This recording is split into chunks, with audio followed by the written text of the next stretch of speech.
औज़ुबिल्लाहिमिनश्शैतानिर्रजीम बिस्मिल्लाहिर्रहमानिर्रहीम।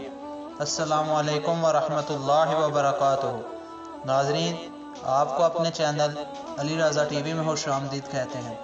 आज मैं आपको रसूलुल्लाह सल्लल्लाहु अलैहि वसल्लम का एक फरमान बताऊंगा, जिसमें आप सल्लल्लाहु अलैहि वसल्लम ने ऐसे आदमी बताए हैं जिनसे क़यामत वाले दिन अल्लाह ताला बात नहीं करेगा।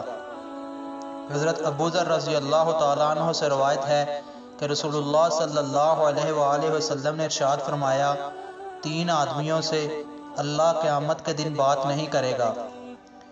एक वो आदमी जो हर नेकी का एहसान जतलाता है, दूसरा वो जो झूठी कसम खाकर सामान बेचता है, और तीसरा वो आदमी जो अपने कपड़ों को टहनों से नीचे लटकाता है। हदीस शरीफ का हवाला आप नीचे देख सकते हैं। तो नाज़रीन, अल्लाह ताला से दुआ है कि अल्लाह ताला हमें अपने प्यारे हबीब सल्लल्लाहु अलैहि वसल्लम के इस प्यारे से फरमान पर अमल करने की तौफीक अता फरमाए।